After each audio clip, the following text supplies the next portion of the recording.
We have a brand new light heavyweight champion, and he goes by the name of Jan Polish Power Błachowicz. And I don't even think Polish Power is his nickname, but it should be, because that is exactly what he displayed last night. So look, right off the bat, I just want to quickly say this.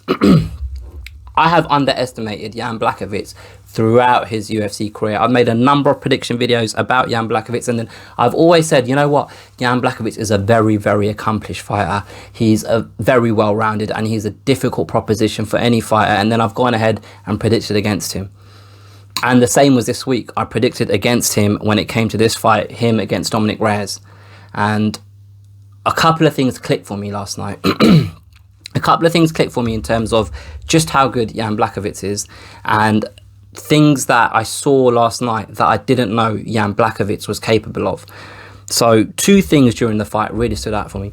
Firstly, it really stood out for me that Jan Błachowicz just didn't let Dominick Reyes settle. He didn't let Dominick Reyes get into his groove. He didn't let Dominick Reyes like feel out the pattern of the fight or get into a rhythm, because every time it felt like Dominick Reyes was getting close to, you know, getting comfortable in the cage, bam, leg kick, bam, kick to the side of the body. And we saw what happened in the first round, like that nasty bruising that Dominick Reyes had on his side. So I like the fact that Jan Błachowicz, the way he managed the fight, because he was always first to throw. And the second thing that I really, really liked about Jan Błachowicz is, and you don't see this very often when it comes to combat sport, like especially in a fight with this magnitude, like with so much riding on it, a light heavyweight title for both guys. You see fighters get into fighting range, and once they enter that fighting range, especially, you know, in the beginning of a fight, it's almost like a feeding out process. They throw these kind of token strikes, like a leg kick that isn't really very powerful, a kind of a weak pawing kind of jab.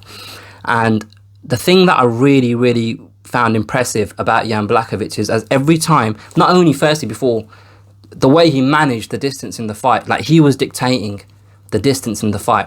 So every time Dominick Reyes was trying to push forward, Jan Błachowicz was easing himself out. But every time Jan Błachowicz came forward and was in striking range, he wasn't throwing these point-scoring strikes, you know, for the benefit of the judges. He wasn't throwing these token gestures or strikes. He was throwing meaningful, powerful kicks to the leg, to the body, meaningful, powerful, straight punches. And he was in there committing to those strikes, knowing that there's potential that something might come back. But he just wasn't thinking about what Dominick Reyes is good at. He was focusing on his own game and what he's good at, and he executed it perfectly. And that is something I just didn't know he was capable of.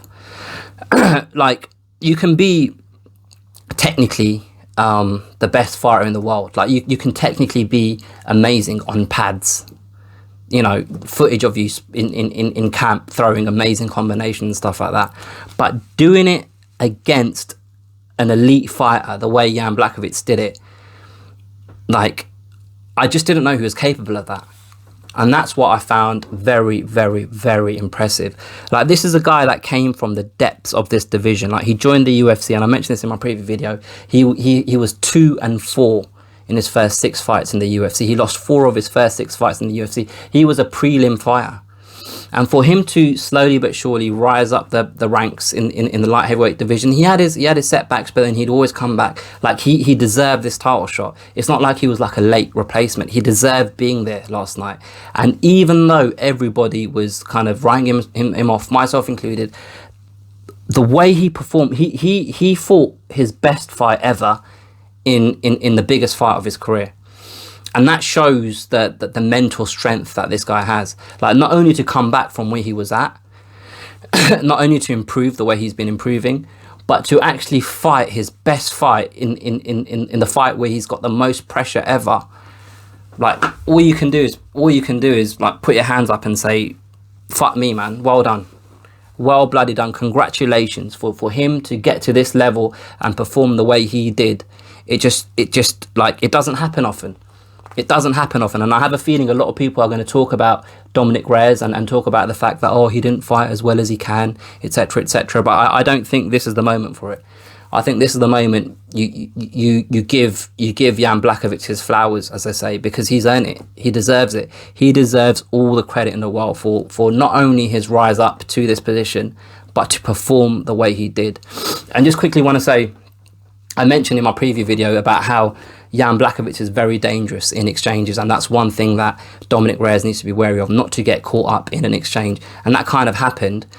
And Jan Błachowicz showed exactly how dangerous he is, because he caught Dominick Reyes and he hurt Dominick Reyes, and that was what started off the sequence in which a few seconds later the sequence happened where he landed that big punch that knocks Dominick Reyes down, where it made Dominick Reyes do the old spaghetti legs. So Jan Błachowicz is a guy that I will no longer be disrespecting just because he's well rounded and he doesn't have one area of his game that I feel like kind of is at that elite level. But you don't need all of that when everything is at such a high level, and your mentality and your own kind of in your own head, you're so self-assured the way Jan Błachowicz is. That's all he needs to be elite. And right now, for me, he is elite. And it's time to stop saying, oh, yeah, but yeah, it's only Jan Błachowicz. Because I'm guilty of it, man. I'm guilty of just judging him off how he fought when he first joined the UFC.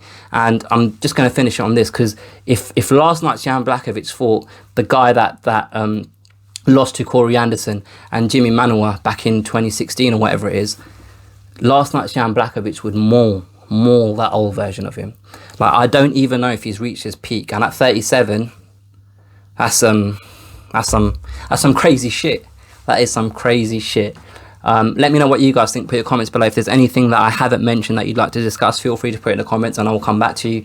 If you've enjoyed this video, like it, share it, subscribe to the channel, subscribe to my podcast, and all the links are in the description at the bottom. So yeah, you can listen to this stuff on audio if you don't want to look at my face, which is understandable. But yeah, I'll catch you guys next time.